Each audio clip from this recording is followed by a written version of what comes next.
commercial-free Catholic Charismatic channel. He's strengthening the faith of so many people. To promote the gift of church teaching, dedicated for the new evangelization. God's blessings on your work.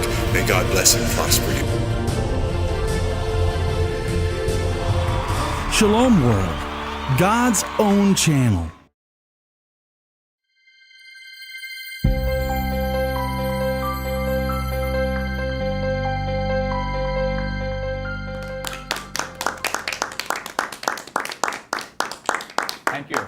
Thank you very much. Yeah, I am Father Joe Thanikel, and welcome to this episode in our series that we have been having for the last couple of weeks. And today, I have, I think, a very important topic. And last time we had actually said that Christian life should be a journey. Faith life should be a journey rather than a finished product. Like within the church, we should be looking at creating a space so that people can explore. This is what we said last time. People can explore a variety of ways of relating to God, varieties of religious experience. I remember one famous psychologist said that. And that's the only way to grow. And we also said that faith is such a thing in which we have to grow from kind of childhood faith to adulthood faith. And so that is what I'd like to pick up on. The first area I would like to look at in our journey of faith is our own selves. And so I would like to sort of talk a little on journey to the self, journey to our own selves. When we travel within ourselves, where do we go? What do we see? And the whole idea of the self is a very big concept in the human sciences. So I would like to sort of look at the human sciences first, what they have to say, and then invite you to share my excitement in reading the scriptures, because as I look at it, what the scripture says have much to add to what the human sciences say. And so what I'd like to invite you all to join me in an exploration first of what do the human sciences say. And when we speak of human sciences, it's mainly psychology, maybe sociology, and allied subjects that actually look at the human person. Some famous figures immediately come to our minds because we cannot talk of human sciences without mentioning Freud or some of those people and so on. So that's where I'd like to start. Sigmund Freud, very famous person, and we might say the 20th century sort of belongs to a few great minds. And one of the great minds of the 20th century, of course he started in the 19th century, but is Sigmund Freud. And in the psychological scene, he is considered the father of modern psychology. So there is a lot of greatness that is genuinely there in his studies, and he has much to contribute to our understanding of who we are. I think we can situate it in his question, why do human beings act? So basically, what is his understanding of human motivation? And if you were to say one word, and it's always dangerous to say one word because we might leave out some details, but for the sake of exposing his basic thought or basic orientation to understanding where the human person is, I think it's human persons act because there is this tremendous need for pleasure in our life. And so all our actions somehow or other, according to Freud, can be linked to that desire for pleasure. And of course, it is a great theory, and a lot of people working with the Freudian understanding of the human person has done a lot of good for themselves and for others. So when we look at it, we are going into it with a sense of admiration and appreciation, but also a certain level of criticism. And that is the way we would like to go. So he says human beings act because of the need for pleasure. Every action we do can be linked to that somehow.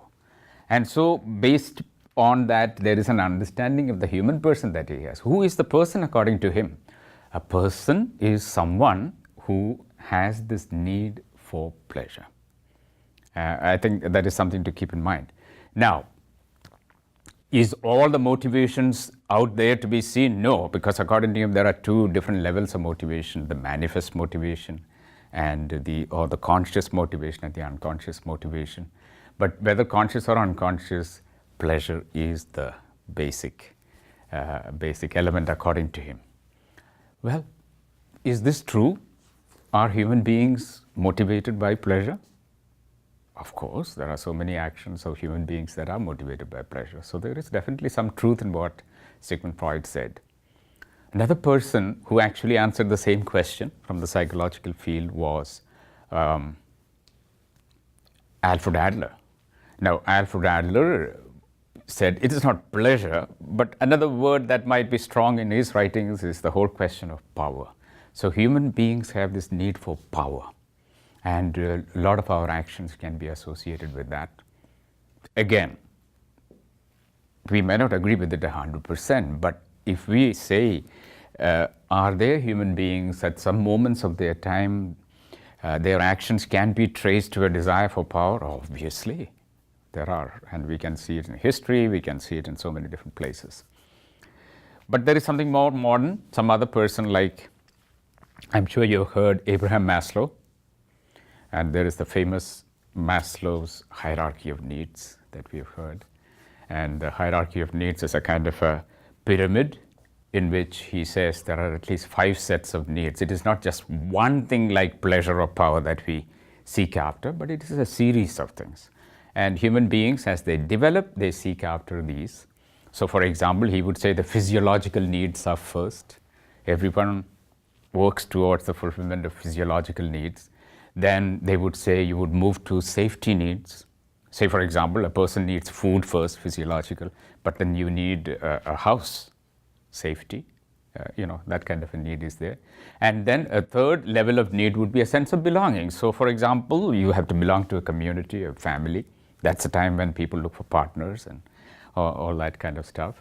And then he would say, being valued in community, he calls it self-esteem.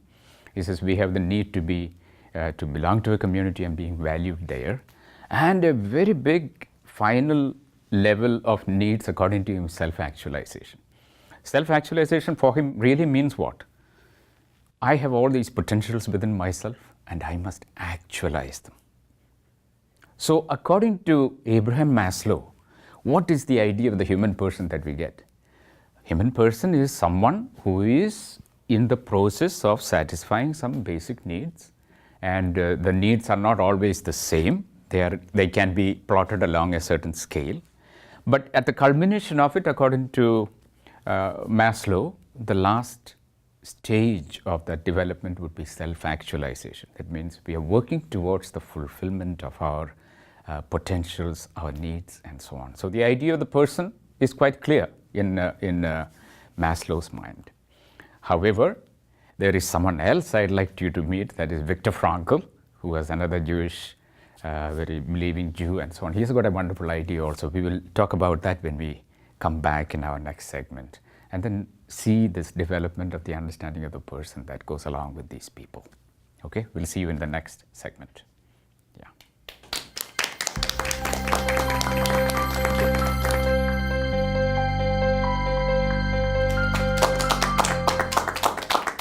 Thank you.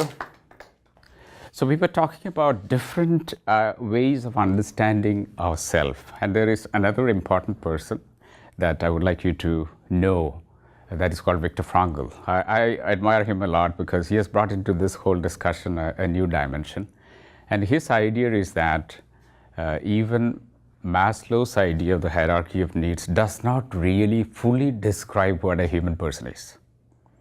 So Frankl, for example, cannot understand how human beings can be always focused on self-actualization. Self-actualization means I have to look into myself, find my potentials and develop them. He says, how can you spend all your life developing potentials? What potentials will you develop? So that is not really final enough for him. And so he has some criticisms. He said, first of all, Maslow's idea is to move from one stage to the other. He says, what makes you move from one stage to the other? It is a satisfaction of the lower drives. So he says, Whereas Freud spoke quite clearly that pleasure, satisfaction is what moves you from one stage to the other. And Maslow does not say that clearly. Nevertheless, Frankl says Maslow is saying practically the same thing. He's spelling out how pleasure works in the lives of people. That was his criticism of Abraham Maslow. There was a second criticism he made. He says self-actualization as the culmination of human action. He says no. Self-actualization cannot be the culmination. In other words, developing of your potential cannot be the last thing on your agenda. It has to be something beyond yourself. And so according to Frankl, the last thing on our agenda of development should be self-transcendence. And by self-transcendence, he means, we know ourselves to be in a certain way. We define ourselves with certain limitations and boundaries and all that. He says self-transcendence means I am able to go even beyond that and function beyond that. And so, for example, transcendence would mean a couple of things for him. He says it is like falling in love. Now, why do people fall in love? According to Frankl, he would say falling in love is not in order that you may become happy. That is not the main reason. You are already happy. And then you fall in love. Why? Because you want to love someone else who is not you.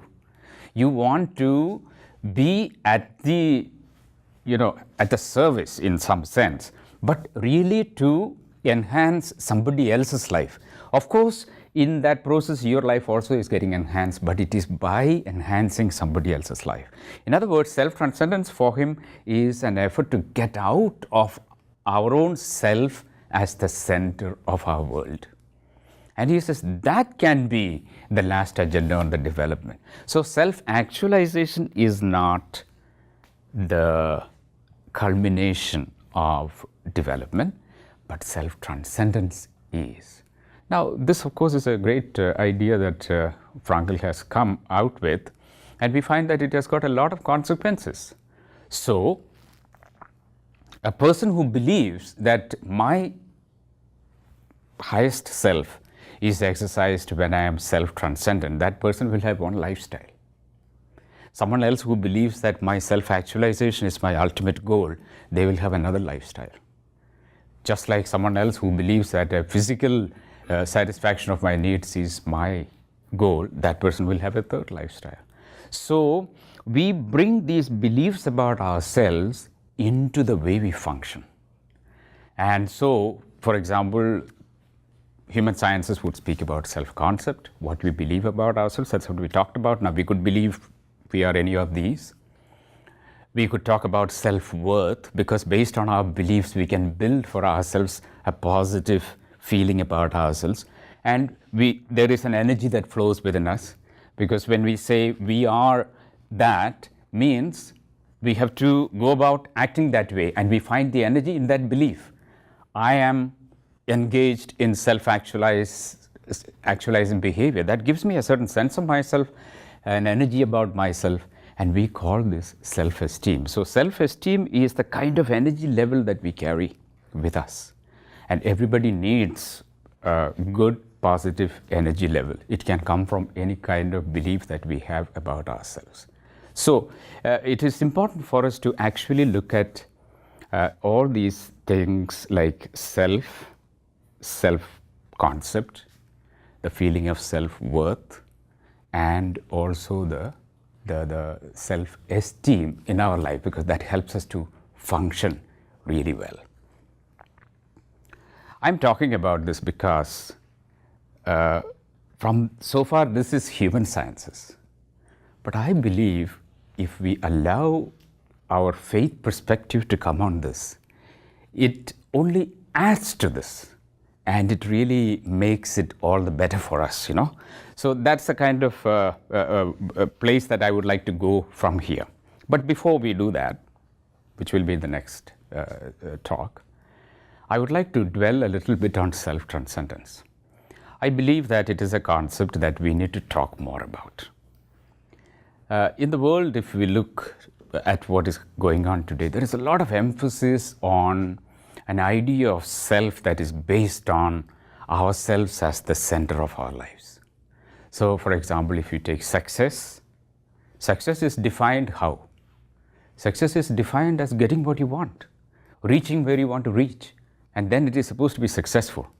But if you look at it from a self-transcendence point of view, what is success? Success is when I am actually able to be at the service of something greater than myself. And Frankl therefore would say, it is when you find a person to love or a cause to serve that you are self-transcendent. Therefore, what does it really mean? I am not satisfied with satisfaction of my needs. That is of course necessary, but I become I only when I go beyond it and place all that at the disposal of a higher purpose. I think it is a concept that we need to talk more about. Now, is it true in real terms? Well, I don't know. I don't know what your experience is, but my experience tells me that that is really true. So, I am really happy when I am able to even put away my needs and cater to somebody else's need. Now, this has happened to me when I was an adolescent, even before I thought about becoming a priest. So, I'm not talking about a priestly life or things like that. I'm talking for any human being. And that was Frankl's idea. A human person becomes human, truly human, only when he or she caters to their self-transcendence and not lost with the other levels of being themselves as they found themselves to be before. Therefore, I think it's a message that we can carry forward with. Anyway, when we come back, I'm sure you will have some reactions to what we said, and we can sum it all up in that segment over there. Okay? Thank you.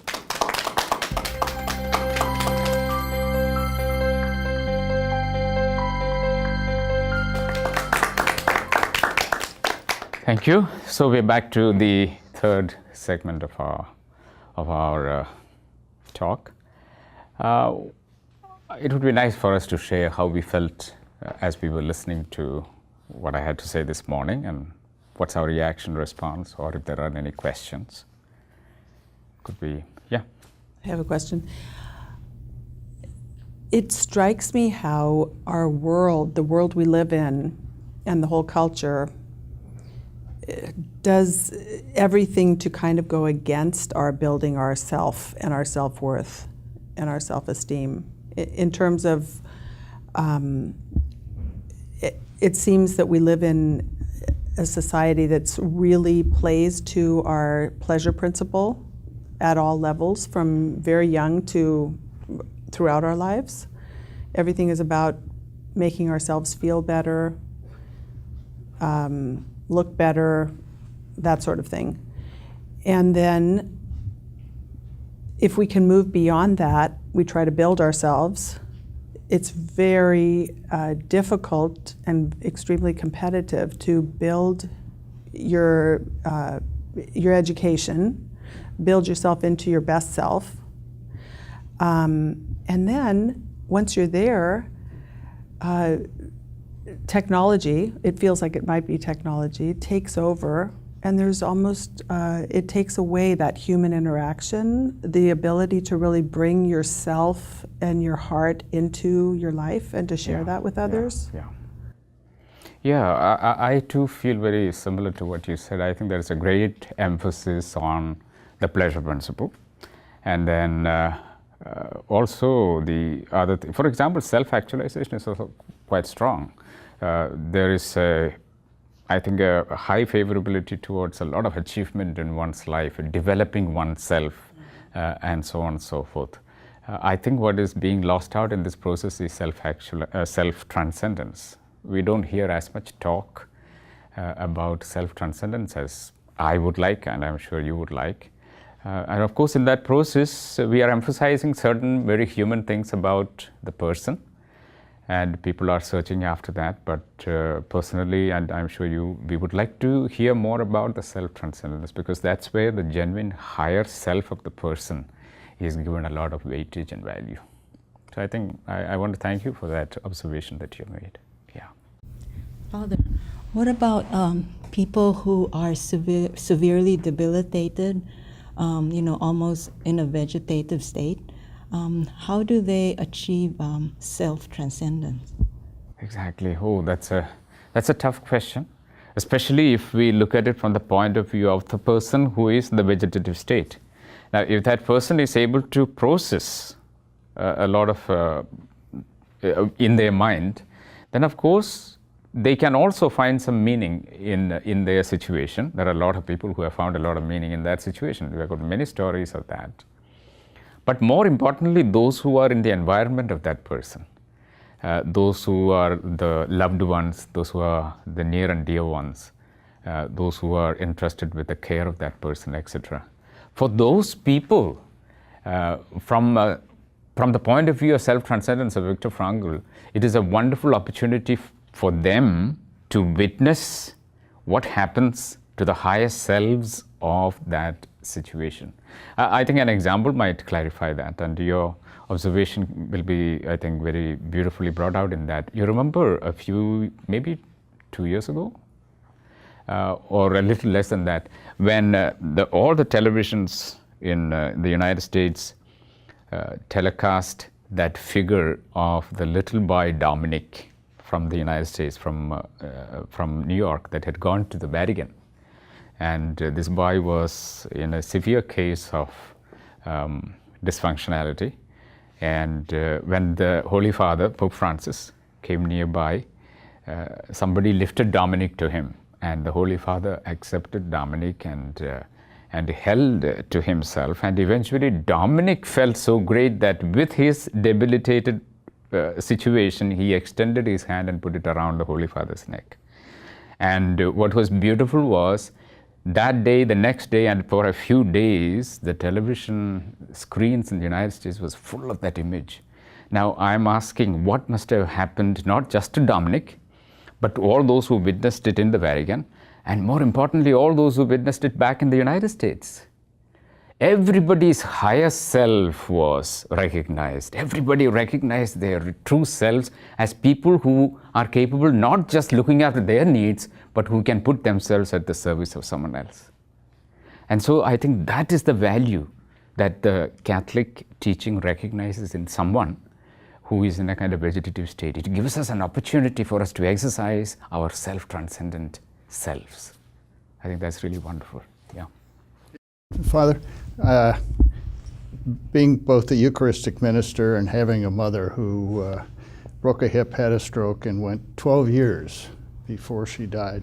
And she got back after the stroke maybe 75% of the way, and then gradually as she was dying.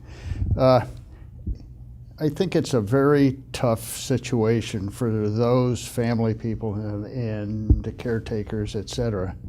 However, I kept thinking to myself as to, there must be a greater good somewhere.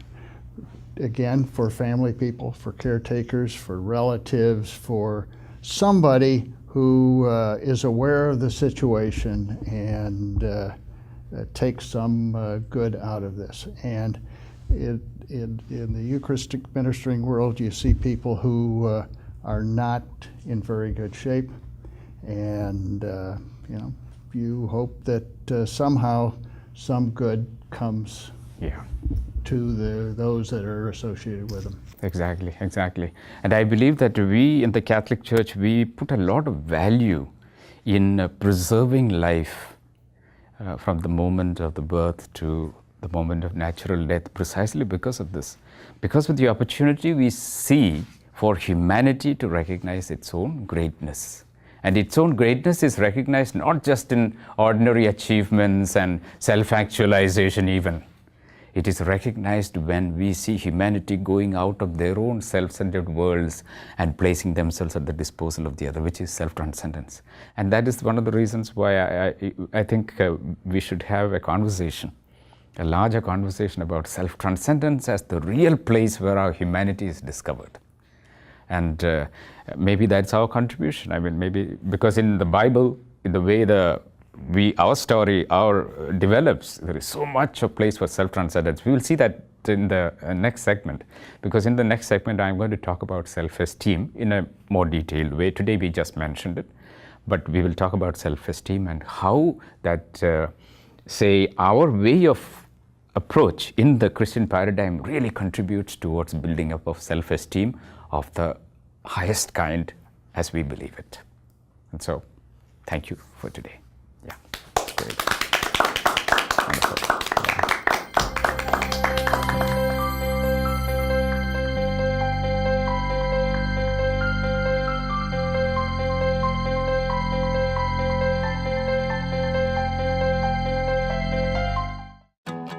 Shalom Tidings. This is good news for a new generation.